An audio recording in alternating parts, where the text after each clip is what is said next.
మనోహరమగు ఒక ద్రాక్ష వనముగా దేవుడు మనల్ని చేశాడంట. ఏం చేశాడు? మనోహరమగు ఒక ద్రాక్ష వనముగా మనల్ని ప్రభువు చేశాడు. ఈ మనోహరమైన ద్రాక్ష వనము ఎలాగూ ఉండాలో ప్రభు ఆశపడుతున్నాడో అలాగూ మనం ఉండగలిగినట్లయితే మన జీవితాల్లో ఆశీర్వాదము, శాశ్వత జీవమును దేవుడు అనుగ్రహించును గాక. ఏమిస్తాడంట? ఆశీర్వాదము, శాశ్వతమైన జీవము. కొద్ది నిమిషాలు బహుక్లుప్తంగా దేవుని యొక్క సందేశాన్ని మనం విన్నాం. వాక్యం మీద బహు జాగ్రత్తగా మీరు మనస్సు నిలపవలసిందిగా ప్రేమతో మనం చేస్తున్నాం. యెషయా ప్రవచన గ్రంథము 27వ అధ్యాయము 27వ అధ్యాయము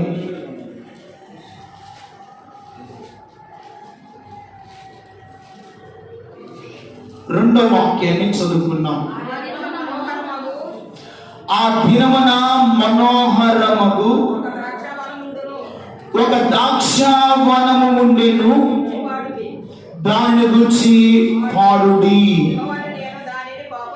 యెహోవానగు నేను దాని కాపు చేయుచున్నాను, ప్రతి నిమిషమున నేను దానిని నీరు కట్టుచున్నాను, ఎవడునో దాని మీదకి రాకుండానట్లు దివారాత్రములు దానిని కాపాడుచున్నాను. దేవునికి స్తోత్రం చెప్పండి. హల్లెలూయా. చిన్న ప్రార్థన చేస్తున్నాను. పరిశుద్ధుడైన తండ్రి, ప్రేమ నమ్మకము కలిగిన దేవుడు, ఆశ్చర్యకరుడైన తండ్రి, ఈ నూతన సంవత్సరములో ఈ మొదటి పునరుద్ధాన దినమున నీ బిడ్డలు నీ మందిర ఆవరణములోనికి వచ్చారయ్యా. మీరు ఏమి మాట్లాడితే వినాలని వచ్చారు. నీ బిడ్డలతో మీరు మాట్లాడమని ప్రార్థన చేస్తున్నా. నిలబడిన నీ సేవకుడు ఒట్టివాడు బలహీనుడు ప్రభువా, కొద్ది నిమిషాలు మీరు మరుగు చేసుకొని మీ ఆత్మ చేత నింపి మాకు అవసరమైన నీ మాటలు కొద్ది నిమిషాలు మీరు మాకు అందించి నీ వాక్యానుసరముల నడవగలిగిన కృపను మాకు ప్రసాదించమని యేసు పరిశుద్ధ నామములో ప్రార్థించి వేడుకొనుచున్నాము తండ్రి. ఆమేన్. హల్లెలూయా. ఇక జాగ్రత్తగా కొద్ది నిమిషాలు దేవుని యొక్క వాక్యాన్ని విన్నారు. మనోహరమైన ఒక ద్రాక్ష వనము. ఈ మనోహరమైన ద్రాక్ష వనము అంటే, ఈ ద్రాక్ష వనము అనగా మనమే. ఎవరంట? మనమే. ఈ సంఘమే దేవుని యొక్క ద్రాక్ష వనము లాంటిది. సర్వశక్తిమంతుడైన దేవుడు మాట్లాడుతున్నాడు. ఆ దినమున మనోహరమగు ఒక ద్రాక్ష వనము ఉండేను, దాని గురించి పాడుడి అంటున్నాడు. ఈ మనోహరమైన ద్రాక్షావనము సంఘము. ఈ మనోహరమైన ద్రాక్షావనాన్ని దేవుడు ఎక్కడి నుండి తీసుకొని వచ్చాడు? ఈ వనము గురించి దేవునికి ఉన్నటువంటి ప్రణాళిక ఏమిటి? ఈ ద్రాక్ష వనము యొక్క దేవుడు ఎటువంటి ఉద్దేశాన్ని కలిగి ఉన్నాడు అని దైవ గ్రంథంలో నుండి మనం చూడగలిగితే ఎన్నో విషయాలు ఈ మనోహరమగు ద్రాక్ష వనమనబడుతున్న ఆయన సంఘం గురించి దేవుడు ఎన్నో సందర్భాలు, పరిశుద్ధాత్మ దేవుడు ఎన్నో రకాలుగా ఆయన బిడ్డలతో మాట్లాడుతూ వస్తూ ఉన్నాడు. ఈ వనాన్ని దేవుడు గత కాలమంతా కూడా ఏం చేశాడంటే కాపులు కాస్తూ వచ్చాడు. దేవునికి మహిమ కలుగును గాక. ఏం చేస్తూ వచ్చాడు? నేను దానిని కాపు కాయిస్తూ వచ్చాను, ప్రతి నిమిషము దానిని నేను నీరు కట్టుచునే ఉన్నాను, ఎవరైనా దాని మీదకి రాకుండా దివారాత్రులు దానిని కాపాడుచున్నాను. దేవునికి మహిమ కలుగును గాక. ఈ ఉద్యానవనబడుతున్న ద్రాక్షావనం అనబడుతున్న దేవుని ప్రియులైన మనందరినీ దేవుడు దివారాత్రములు కాపాడుచూ వచ్చాడు. దేవునికి మహిమ కలుగునుగాక. ప్రభు మనల్ని కాపాడుతూ ఉన్నాడు. ప్రతి నిమిషము నీరు కడుతూ ఉన్నాడు. దాన్ని కాపు చేస్తూ వచ్చాడు. ఈ సంఘాన్ని ప్రభు ఏం చేశాడు? కాపు కాస్తూ వచ్చాడు. గత సంవత్సరం అంతా కాపు కాశాడు. ఈ సంవత్సరంలో కూడా ఈ మనోహరమైన ద్రాక్షావనము ఏ రీతిగా ఉండాలో దేవుడు ఆశిస్తున్నాడు. ఎక్కడ నుండి అసలు ఈ ద్రాక్షావనము తీసుకొని రాబడిందో ఒక్క మాట మనం చదువుకుంటే 80వ కీర్తన 80వ సంకీర్తన 8వ వాక్యము, నీవు ఐగుప్తులో నుండి ఒక ద్రాక్షావనమును తెచ్చితివి, అన్యజనులను వెళ్ళగొట్టి దానిని నీవు నాటితివి, దానికి తగిన స్థలమును సిద్ధపరిచితివి, దాని వేరు లోతుగా పారి అది దేశమంతటా వ్యాపించను. దేవునికి మహిమ కలుగునుగాక. ఎక్కడ నుండి తెచ్చాడంట? ఐగుప్తులో నుండి. ఈ మనోహరమైన ద్రాక్షావనము ఎక్కడ నుండి తేబడిందంటే లోకములో నుండి తేబడింది. ఐగుప్తు అనగా లోకము. ఈ ద్రాక్షావనము లోకములో ఉండగా ఆ ఐగుప్తు అనే లోకములో నుండి ఒక ద్రాక్షావనమును తీసుకొని వచ్చి, అప్పటి వరకు శత్రువులు ఉన్నారు, అన్యజనులు స్వాధీనంలో ఉన్నారు. దేవుడు వారిని వెళ్ళగొట్టి దానికి తగిన స్థలాన్ని సిద్ధపరిచి అక్కడ దేవుడు ఆ ద్రాక్షావనమును నాటాడు. దేవునికి మహిమ కలుగునుగాక. ఈ ద్రాక్షావనము మనమే. ఒకప్పుడు లోకములో ఉన్నాము, ఒకప్పుడు పాపములో జీవించాము, ఒకప్పుడు నాశనకరమైన పరిస్థితిలో ఉన్నాము. దేవుడు లోకముల నుండి మనల్ని పెళ్లగించి ఇదిగో సంగమనబడుతున్న ద్రాక్షావనములోనికి దేవుడు మనలందరినీ నాటాడు. దేవునికి మహిమ కలుగునుగాక. దేవుడు మనల్ని నాటాడు. ఆయన నాటాడు కనుక ఈ స్థానంలో మనం ఉన్నాం.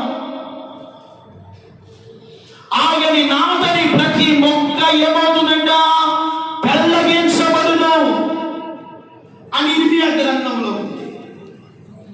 ఈరోజు ఆయన సంగమలో కూడి ఉన్న మనందరినీ దేవుడు తన అనాది కాల సంకల్పములో ఒక శ్రేష్టమైన ద్రాక్షావళిగా, ఒక శ్రేష్టమైన మనోహరమైన ద్రాక్షావనముగా దేవుడు ఇదిగో ఈ కల్వరి ప్రార్థనా మందిరములో నిన్ను నన్ను ప్రభు నాటాడు. దేవునికి స్తోత్రం కలుగునుగాక. ప్రభు నాటాడు. ఎక్కడున్నావు? ఒకప్పుడు ఐగుప్తు అనే లోకంలో ఉన్నాం.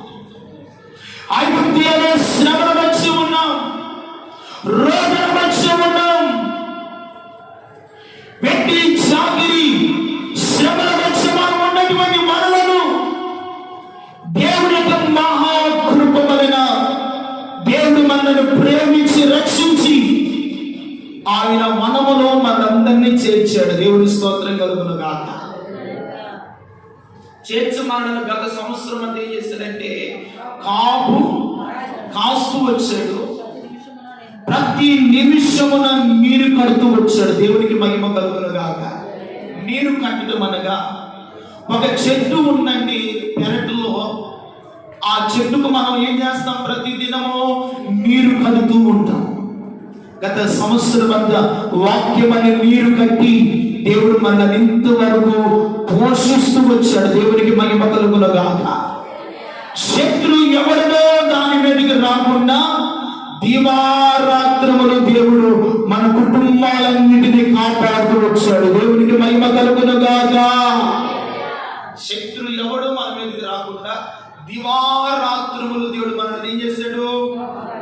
కాపాడుతూ వచ్చాడండి.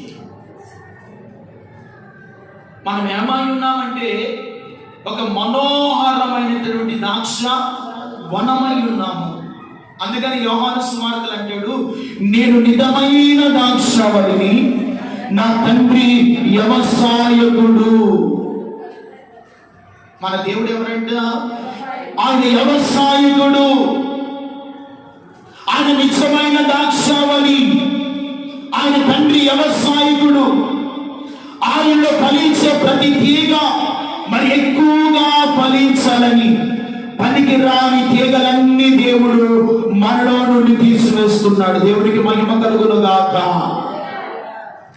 ఇంకా గత సంవత్సరంలో వదిలిపెట్టలేని జీవితం ఏదైనా ఉంటే, పనికి రాని జీవితం, పనికి రాని తీగలు మనలో ఏదైనా ఉంటే, దాన్ని సంవత్సరం ప్రారంభంలోని మనమందరము తీసి పారవేయదుము గాక. పారవేస్తానంట ఆయన మనల్ని ఏం చేస్తాడు?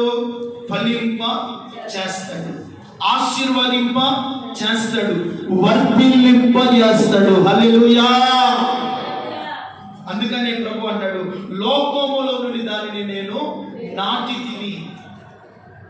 అందుకని 44వ కీర్తనలో కూడా 2వ వాక్యం చదవండి.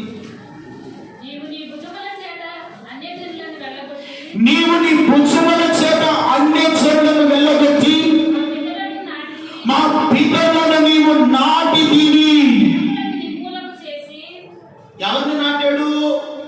మన పితరులను దేవుడు నాటాడు. దేని చేత?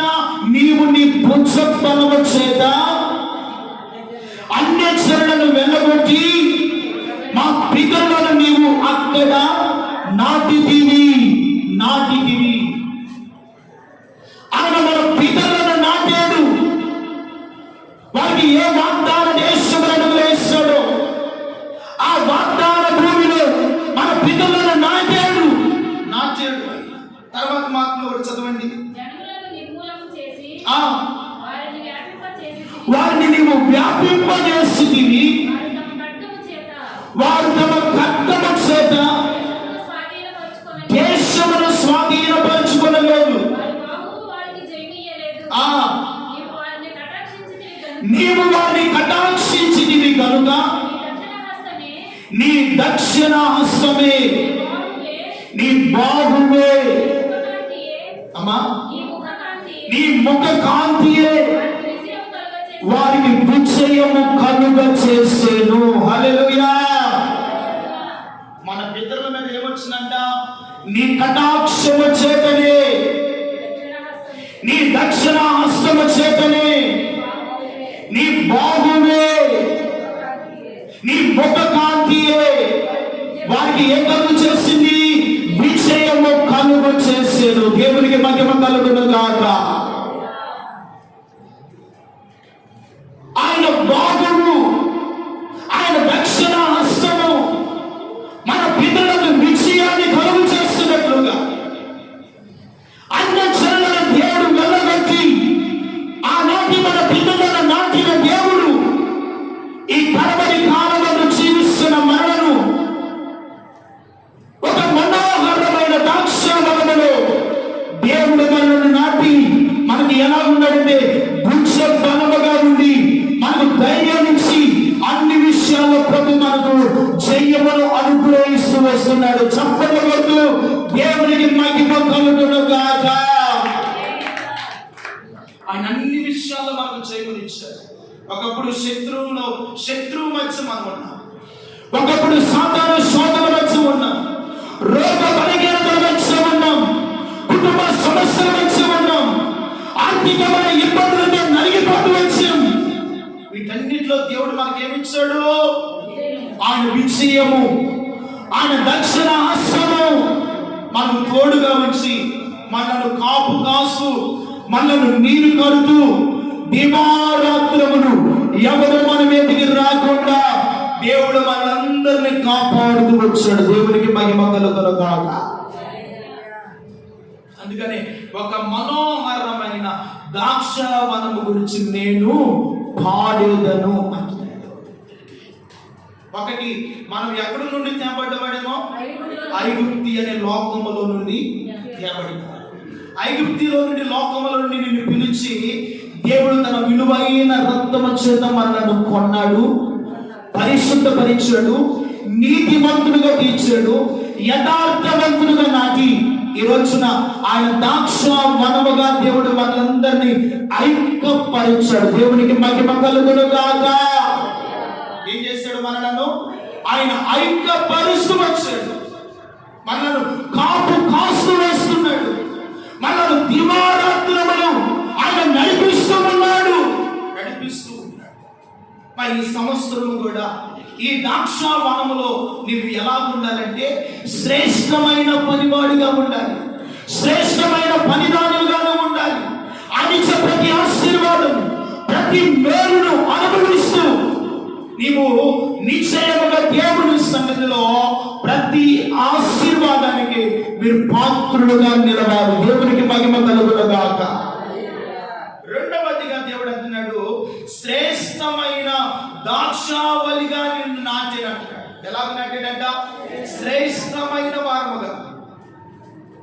ఒకప్పుడు అవమానాల మధ్య ఉన్నాం, ఒకప్పుడు నిందల మధ్య ఉన్నాం, ఒకప్పుడు అపజయాల మధ్య ఉన్నాం, మనసులో నెమ్మది లేని జీవితాన్ని మనం అనుభవించాం. అయితే దేవుని యొక్క మహాకృప ఆయన సన్నిధిలో మనలందరినీ శ్రేష్టమైన ద్రాక్షావళిగా ప్రభు మనలను సిద్ధపరిచాడు. దేవుని స్తోత్రం కలుగును గాక. ఇర్మీయా గ్రంథము 2వ అధ్యాయము 21వ వచనాన్ని చదువుకున్నాం. ఇర్మీయా గ్రంథము శ్రేష్టమైన ద్రాక్షావళి వంటి దానిగా నిన్ను నాటి తిని కేవలము నిన్ను నాటి తిని. దేవుడు అక్కడ రాయబడిన మాటలు చాలా ప్రాముఖ్యమైన మాటలు. ఎలా నాటాడంటే మనలను శ్రేష్టమైన ద్రాక్షావళి వంటి దానిగా నిన్ను నాటి తిని కేవలము మిక్కటమైన విత్తనము వలె చెట్టుగా నిన్ను నాటి తిని. ఎలా నాటాడంట? మిక్కటమైన విత్తనముగా నిన్ను నాటాడు. ఒక స్థిరమైన విత్తనముగా నిన్ను నాటాడు. నాటబడిన నీవు ఎలాగ మార్చబడ్డావంటే నాకు జాతిహీనమైన భ్రష్ట సంతానంగా నేను ఎలాగ మార్చబడితివి? జాతిహీనత ఎలాగొచ్చింది? నిన్ను మిక్కటమైన విత్తనమైన చెట్టుగా మనల్ని ఏం చేశాడు? నాటాడు కదా.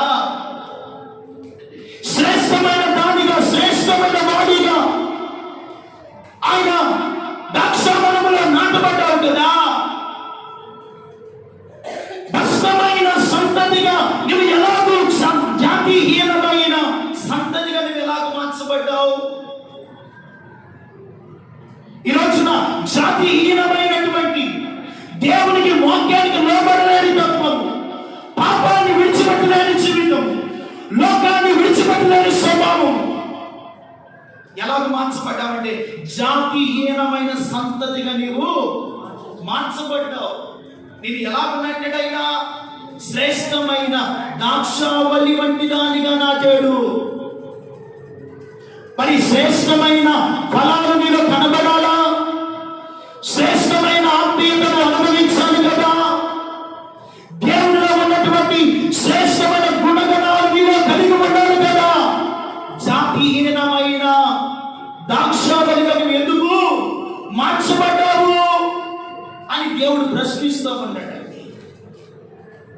ఒకవేళ జాతిహీనమైనటువంటి లక్షణాలతో మనం జీవిస్తూ ఒక శ్రేష్టమైన గుణగణాలతో మనం బ్రతుకుకుండా ఇంకా లోకము, ఇంకా పాపము, ఇంకా లోక సంబంధమైన పద్ధతులు మనలో ఉంటే నువ్వు ఎలాగో మార్చబడినటువంటి వ్యక్తి అంటే జాతిహీనమైన ద్రాక్షావళి వంటి దానిగా మార్చబడ్డావు. నీ స్వభావంలో మార్చబడలేదు. నీ పరిశుద్ధమైన జీవితంలో ఒక పరిపక్వతను చెందలేకపోతున్నావు. అందుకనే నేను శ్రేష్టమైన ద్రాక్షావల్లి వంటి దానిగా నిన్ను నాటాను. ఈ సంవత్సరంలో మీరు శ్రేష్టమైన ఆత్మీయతలో మీరు ఎదగాలి. దేవునికి మహిమ కలుగునుగాక. శ్రేష్టమైనటువంటి ప్రార్థనలో మీరు ఎదగాలి. శ్రేష్టమైన ఆత్మీయ ఎదుగుదల నీలో కోరాలని దేవుడు ఆశపడుతూ ఉన్నాడు. సంవత్సరాలు గతించిపోతున్నాయి, నెలలు గతించిపోతూ ఉన్నాయి. ఇదిగో ఈ నూతన వస్త్రముల దేవుడు మనతో మాట్లాడుతున్నాడు. నీవు ఒక శ్రేష్టమైన వ్యక్తిగా, ఒక మనోహరమైనటువంటి ద్రాక్షావనముగా దేవుడు మనను చూడాలని ఆశపడుతున్నాడు. దేవుని స్తోత్రం కలుగును గాక. ప్రభు చూసే విధానంలో మనం ఉండాలి అంటే పరిశుద్ధమైన జీవితం మనలో చాలా అవసరము. లోకము మనలో ఉండకూడదు. పాపమునకు ఏ మాత్రమైన మనకు త్రోవివ్వకూడదు. మన జీవితాల్లో నీతిని, పరిశుద్ధతను, యథార్థత కలిగి ఇదిగో శ్రేష్టమైన ద్రాక్ష బలిగా మనం ఉన్నప్పుడు దేవుడు మనల్ని ఈ సంవత్సరం కూడా అన్ని విషయాల్లో కాసు నీరు కట్టే స్థితిలోనికి దేవుడు మనందరినీ నడిపించుగాక. నడిపిస్తాడు ఆయన. మనల్ని కాస్తూ శ్రేష్టమైన స్థితిలోనికి ప్రభువు నడిపిస్తాడు. మూడవదిగా చూస్తే ఆయనకి ఇష్టమైన వనం అంట. హల్లెలూయా. మనం ఎవరమంట? ఆయనకి ఇష్టమైన వనము. ఆయనకి ఇష్టమైన వనములో లోకం ఉంటే ఆయన ఇష్టపడతాడండి? పాపము హృదయంలో ఉంటే ఇష్టపడతాడా?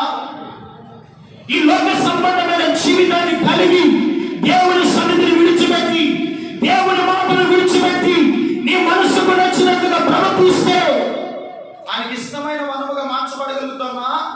మార్చబడలేదు. ప్రభు మనము ఈ మూడవ పాయింట్ గా చెప్తున్నాడు. ఆయనకి మనం ఎలా ఉండాలంట? ఇష్టమైన వనముగా ఉండాలి. యెషయా గ్రంథము 5వ అధ్యాయము 7వ వాక్యం. ఇశ్రాయేలు వంశము సైన్యములకు అధిపతియగు యెహోవా ద్రాక్ష తోట, యోధా మనుషులు ఆయనకి ఇష్టమైన వనము. హల్లెలూయా. మనం ఎవరమంట? ఆయనకి ఇష్టమైన వనము. యోధా మనుషులు ఆయనకి ఇష్టమైన వనము. మరి ఆయనకి ఇష్టమైన వారిగా మనం బ్రతకాలంటే ఆయన ఇష్టమైన గుణగణాలు మనలో ఉండాలా లేవా? ఆయన మనస్సుకు నచ్చినట్లుగా మనము జీవించాలా లేదా? ఆయనకి ఇష్టమైన వారముగా ఉన్నప్పుడు నీవు దీవించబడగలుగుతావు, నీ ఇంటి వారు క్షేమముగా ఉండగలుగుతారు. ఆయనకి ఇష్టమైన వారముగా మనం లేకపోతే ప్రియమైన వాళ్ళారా, మన జీవితాల ఆశీర్వాదాన్ని చూడగలుగుతామా? దేవుని యొక్క మేలును మనం పొందుకోగలుగుతామా? మన ఇంటి వారు క్షేమముగా ఉండగలుగుతారా? అందుకని యోధా మనుషులు ఆయనకి ఇష్టమైన వనము. దేవునికి మహిమ కలుగును గాక.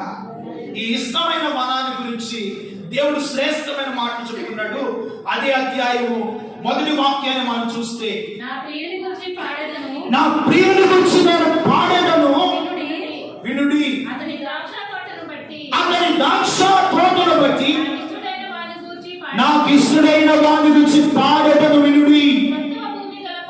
సత్తువ భూమి గల కొండ మీద నా ప్రియునికి ఒక ద్రాక్ష తోట ఉంది. దేవునికి మహిమ కలుగును గాక.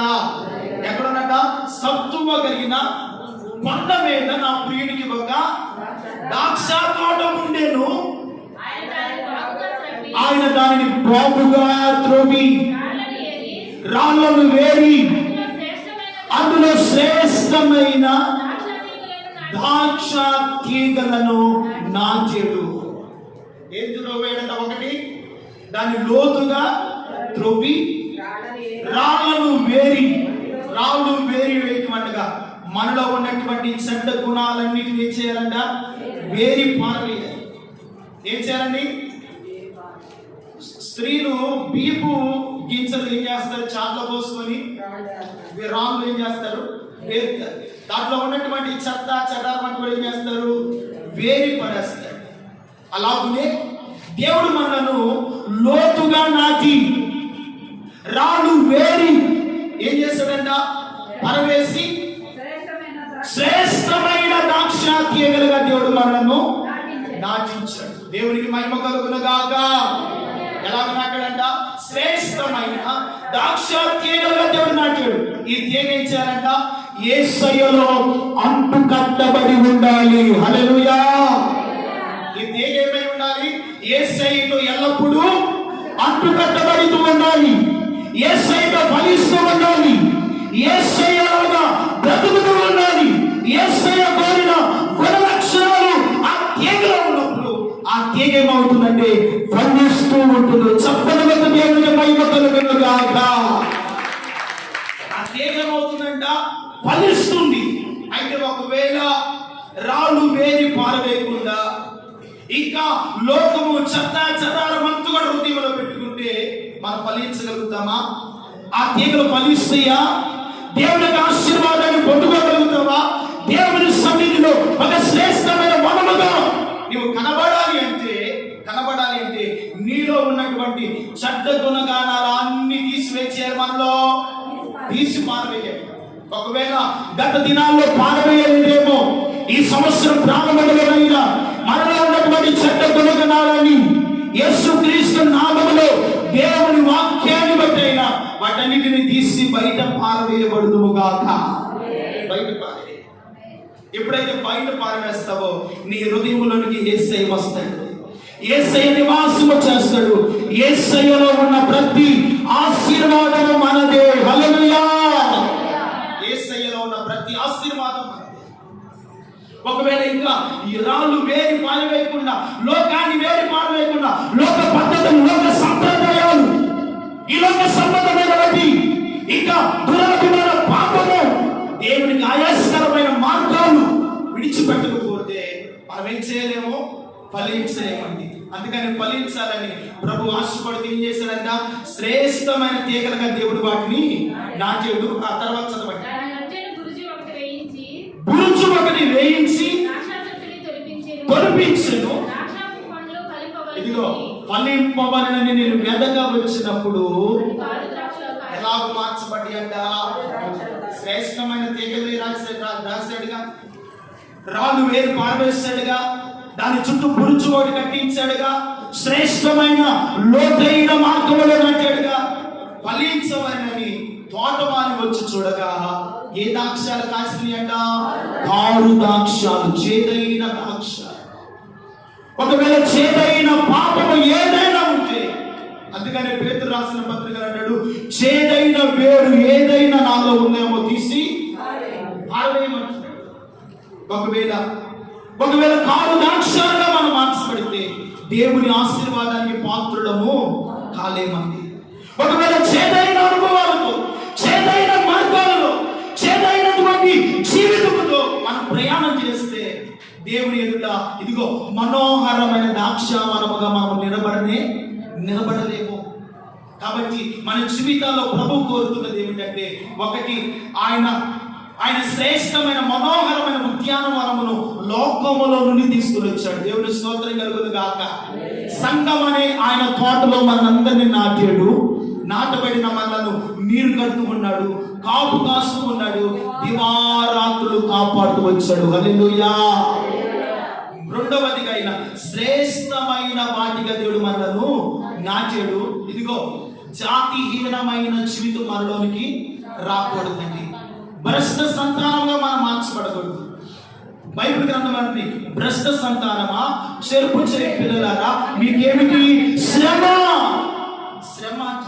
ఆ శ్రమ నుండి మనం కాపాడబడాలి అంటే శ్రేష్టమైన తీగల వలె మనం ఉండాలి. హల్లెలూయా. మూడవది ఆయనకి ఇష్టమైన వనముగా ఉండాలి. హల్లెలూయా.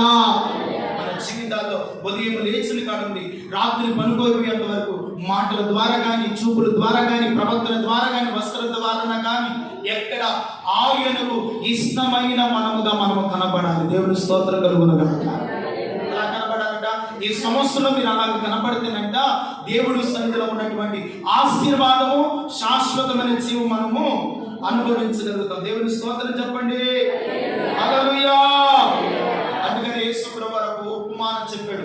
ఒక ద్రాక్ష తోటలో ఏముందంట? అంజూరపు చెట్టు. ఆ ద్రాక్షావనం అంతా కూడా సమృద్ధిగా ఉంది, కానీ ఫలాలతో ఫలిస్తూ ఉంది, కానీ ఆ అంజూరపు చెట్టు మాత్రం ఒంటరిగానే ఉందండి. తోటమాలి వచ్చి చూడగా కాయలు లేవు, ఫలాలు లేవు, ఒంటరిగానే ఉంది. యజమానుడు వచ్చి అన్నాడు, ఇక ఆ చెట్టు తీసి నరికి పారవేయమన్నాడు. ఈ సంవత్సరం శ్రేష్టమైన వనముగా ఉంటే ఫలములు కాసే చెట్టుగా మార్చబడదువు గాక. ఏ ఫలాలు? ఏ ఫలాలు? భూ సంబంధమైన ఫలములు కాదు, భూ సంబంధమైన ఆశీర్వాదము కాదు, ఆత్మ సంబంధమైన ఫలములతో మనము నిండుకొందుము గాక. ఏ ఫలములతో? ఆత్మ సంబంధమైన ఫలములతో. గలతీ పత్రికలు అంటాడు, అక్కడ 9 ఫలాలు ఉన్నాయి. ఒకటి ప్రేమ, 5వ అధ్యాయము 22వ వచనం 1వ వచనం. ప్రేమ, ఆత్మ ఫలమేమనగా ప్రేమ, సంతోషము, సమాధానము, దీర్ఘశాంతము, దయాళత్వము, మంచితనము, విశ్వాసము, సాత్వికము, ఆశ నిగ్రహముతో కూడినటువంటి ఫలములతో మనము నిండుకుంటుము గాక. శ్రేష్టమైన ఫలాలతో నిండుకోవాలి. ఆయనకి ఇష్టమైన మనముగా ఉండాలి. అందుకని మనం అంజూరపు చెట్టు వలె ఉండకూడదు, ద్రాక్షావళి వలె ఆయనకి ఇష్టమైన మనము వలె ఆయనలో నిరంతరము ఫలించుదుము గాక. నిరంతరం ఆయనలో నీరు కట్టుదుము గాక. నిత్యము ఆయనలో ఆత్మీయముగా ఎదుగుదుము గాక. ఆయనలో ఎదుగుతూ ఉండాలి. ఆయనలో ఫలిస్తూ ఉన్నప్పుడు సంఘం అంట ఆయనకి ఇష్టమైన వనముగా మార్చబడినప్పుడు, పెండి కుమారుడు వచ్చినప్పుడు ఈ సంఘం అనే ద్రాక్షావనాన్ని తీసుకెళ్లి యేసయ్య తన తండ్రి చేతిలో పెట్టును గాక. ఆ తండ్రి చేతిలో పెట్టేస్తాడండి. ఆయన వనాన్ని చూసి ప్రభువు మురిసిపోతాడు, ఆనందిస్తాడు, సంతోషిస్తాడు. మనము కూడా ఆయనతో పాటు ఏం చేస్తాము? ఆనందిస్తాము, సంతోషిస్తాము. దేవునికి స్తోత్రం చెప్పండి. హల్లెలూయా. అయితే ఈ వనములో దేవుడు ఏం కోరుతున్నాడో ఒక్క మాట చదువుకున్నాం. 113వ కీర్తన. 113 133వ కీర్తన మొదటి వచనం. సహోదరులు ఐక్యత కలిగి ఉండుట ఎంత మేలు, ఎంత మనోహరము. హల్లెలూయా. ఈ వనాల్లో మనం ఎలా ఉండాలంటే ఐక్యత గలవారమై ఉంటే అది ఎంత మేలు, ఎంత మనోహరము. అది ఎక్కడ నుండి కారుతుందంట? అహరోను గడ్డము మేరుగా కారి అతని అంగీల అంచు మటుకు దిగజారు మటుకు పరిమళ తైలము వలె ఉండును. దేవునికి మహిమ కలుగును గాక. ఈ సంవత్సరంలో మనం ఆయనకి ఇష్టమైన మనముగా ఉండాలంటే 4వదిగా సహోదరులు ఐక్యత కలిగి ఉండుట ఎంత మేలు, ఎంత. స్త్రీల సమాజంలో ఐక్యత, ప్రేమ, ఆప్యాయతలు, సహోదరుల మధ్య ప్రేమ, ఐక్యత, ఆప్యాయతలు కలిగి ఉంటే ఇదిగో ఆయనకి ఇష్టమైన మనోహరమైన వనముగా మనం మార్చబడినప్పుడంట అహరోను తల మీదుగా గడ్డముల మీదుగా కానీ అతని అంగీల అంచు మటుకు ఇంకా ఎక్కడ ఖాళీ అనేది లేకుండా శిరస్సు నుండి అరికాలు వరకు దేవునికి మహిమ కలుగును గాక. పరిమళ తైలముతో నింపబడినప్పుడంట అచ్చట ఏముండిందంట? ఆశీర్వాదము, శాశ్వతమైన జీవము. చెప్పడానికి దేవునికి మహిమ కలుగును గాక. అక్కడ ఆశీర్వాదము, శాశ్వతమైన జీవము. ప్రియమైన దేవుని బిడ్డలారా, మనం ఆశీర్వాదము, శాశ్వతమైన జీవము ఉండాలంటే ఇదిగో ఆయన కోరుకున్నట్లుగా ఐక్యతలోను, ప్రార్థనలో ఐక్యత, విశ్వాసముల ఐక్యత, భక్తి జీవితంలో ఐక్యత. ఇదిగో దేవుని యొక్క పనిలో మనం ఐక్యత కలిగి ఉన్నప్పుడు ఆశీర్వాదము, శాశ్వతమైన జీవమును దేవుడు ఇస్తాడు. ఇదిగో ఆయనకు మనోహరమైన ద్రాక్షావనముగా దేవుడు ఆయన రాకడ కొరకు మనలందరినీ సిద్ధపరచును గాక. ఆయన ఎదుట మనందరినీ నిలబెట్టును గాక. శ్రేష్టమైన ఆశీర్వాదాలతో, మేలులతో, దీవెనలతో ఈ సంవత్సరం అంతా దేవుడు మనలను, మన కుటుంబాలను, మన సంఘాన్ని, మన బిడ్డలను ప్రభు సదాకాలము కాపాడి దివారాత్రులు దీని మీద కన్ను ఉంచి దేవుడు మనలను, మన కుటుంబాలను, మీ బిడ్డలను ఆశీర్వాదకరమైన మార్గములలో ప్రభు నడిపించి కాపాడునుగాక. హల్లెలూయా. తల వంచండి, ప్రార్థన